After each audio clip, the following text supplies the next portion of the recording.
doing something interesting here with Pat Abold. And if you missed the first interview we did where we talked about his career, just search right on the channel, put his name in there. And if you're looking for stuff from Oswego Speedway, Supers, ISMA, any of that stuff, we tag it all, so it's very easy to find. But what we're doing in this one, of course, Pat's been racing for 48 years, but for the last, let me see, I think we figured out 24 years he's been racing with his son Jeff. So this is for you guys who either race with your child now or might be thinking about it. This is to kind of get you ready for the emotional roller coaster that it's going to put you through. How are we doing today? I'm doing great, Doug. How about you? Good. Is it still that way with your son now when you're there and it's all about him? Is it nerve-wracking or does it get easier in time? We're a really competitive family, so I think the nerves come more about, are we going to be competitive tonight? I trust him. He's a great driver.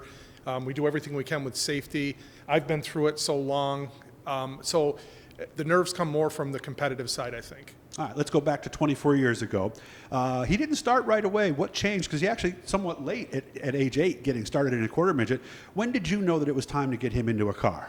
Well, I was racing pretty heavy at the time anyway, so there wasn't a lot of time. But I did buy a quarter midget from his cousin's father, Dave Gruhl, and brought it home and showed it to him, and he thought it was really cool. And I said, well, it's time to start working on the car. And he says, I'm really not ready yet. And he was young and he was tiny. Oh, this was before, a couple years before? Oh, yeah. Yeah. So we sold that car and got rid of it. And then he went a couple more years, and then he said, I'm interested. So he and his mother were in Florida with his sister doing a dance recital or something, and I couldn't go because of work. So when they get back, I had a brand new nervewracking car there. And then he got real excited. And that was different that time when he saw it and sat in it? Yeah, and he knew it was different? He was ready at 8 years old. He wanted to do it. Did you start over at the Fairgrounds in Syracuse? Well, we actually started in Volney over there at the Oswego County Club.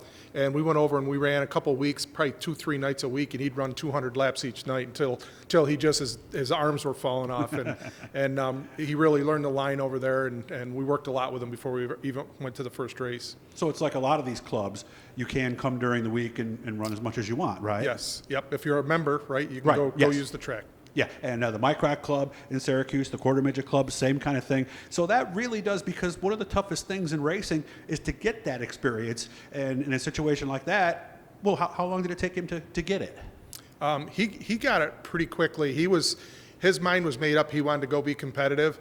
And Mike and I were there. And, of course, we had to learn about quarter midgets. And it's not the same as a big car. Some of the fundamentals are the same, but there's a lot of differences. More about tires and making sure that the car doesn't scrub speed off, especially with the Honda motors. So we just worked on line with him. And he hadn't been with another car yet until he got to the first race. And I think he won his second or third race and he started getting really consistent. So within 4 or 5 races, they told us that the club came and told us he had to move up. Okay. And so we moved him up into senior Honda because he was 8 years old, and I think the cutoff was 8 to 12. So he had to go right to senior Honda. Gotcha. What were the biggest things you told him early? Because no driver is perfect when they first get going. What were the biggest bits of advice that you shared with Jeff early? Consistency on the racetrack and running a smooth line. I see drivers all too often, they can't put two laps together that are the same. Yeah. And that's the thing I worked with him the most. We would put little tiny cones on the track and make sure that he just, he hit his marks all the time. And he got it pretty quick. He was really good at it. Yeah, because one of the first things that most drivers do is they pinch their corners, don't they? They don't swing it in enough, right? Right. Yeah, so putting a cone, maybe 10 feet off the bottom on the entrance. And the other thing is, it's not how fast you go into the corner, it's how fast you come out. Those are the basic things, right? Right. Yeah, I mean, it's with the Honda motor, it was all, if you could hear the tires scrub at all, you were losing speed. Really? So you just had to work in the chassis and the tire compound, so he'd roll through the corner. If you heard any squeal in the tires at all, it was chugging the motor down.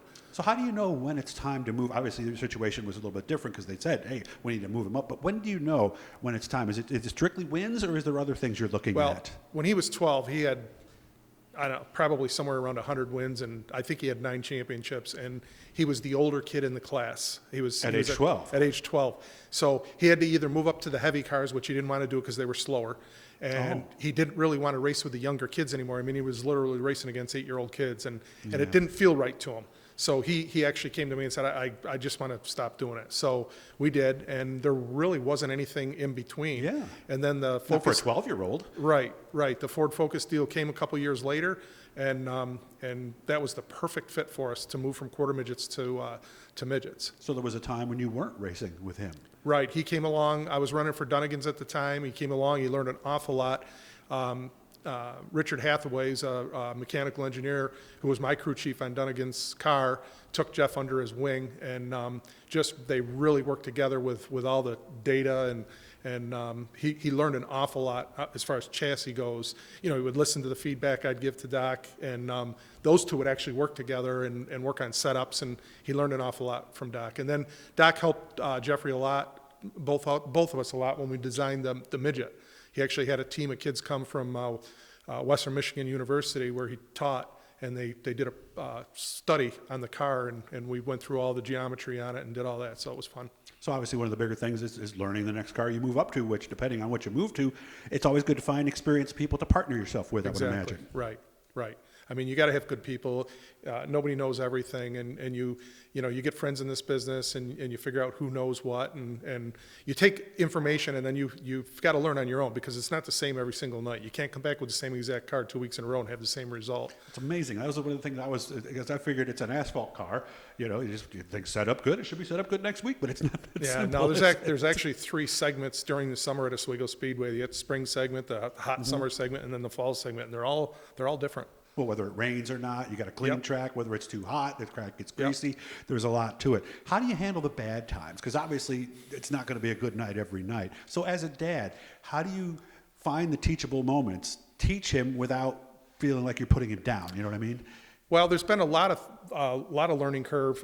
We decided to build our own car, and I built it from experience, but there's a lot more that goes into it than just your experience. There's a lot of math, there's a lot of geometry, and when we first did it, we had the balance all off on the car. I tried some things that I had never done before, and it just didn't work. So there were a few years in the beginning there that it was a real struggle. He's trying to learn how to drive a super modified, and I'm giving him a car that's a turd, and it just didn't work. So there were some difficult nights, but we worked through it, and coming to this point, we know a lot more than we would have if we bought somebody's car and just had a car that was fast out of the box. There's a special bond, the father-son, the father-daughter, whatever it might be, that goes to the racetrack. It really does create a bond, doesn't it? It does, and my father was involved from the beginning with the motor and everything, so that was fun. It was 3 generations working on the car, and we had a great time. But yeah, there is. We spend an awful lot of time in this shop together, and most of the time it's just he and I. Well, a lot of times it's even the drive home.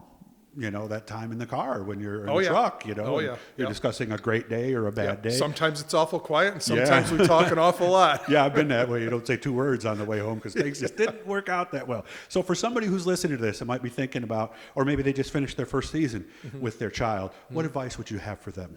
Have fun. I mean, we're 99.9. Sometimes we forget that, don't we? Yeah, we do. 99.9 of us aren't going to make it to the big leagues in racing, and set your goals and ask a lot of questions and just have fun. Mm-hmm. And when you want to get upset, because sometimes you can feel it coming, just take a breath, right? Yeah, take a breath. It's not worth it. Yeah. It's not gonna gain anything for anybody. Mm-hmm. Thanks for spending time with me, man. So hopefully, seriously, I've talked to a lot of you who have looked into this but haven't actually gotten to the point. It changes your kid, right? Oh, it does. It gives kids a lot of confidence. Mm-hmm. I mean, just think about when they go to learn how to drive a car, right? They already know how to do it. Yeah, that was a big thing when I got my daughter to get her permit and stuff. Hey, she already knows what to do if the car slides, so not to worry. Hit the Blue E, guys, and if you got an idea for a segment and you want to know something, let us know. Send us a message right here on the YouTube channel. Thanks for your time, Pat, and I'll see you guys again soon. Thanks, Doug.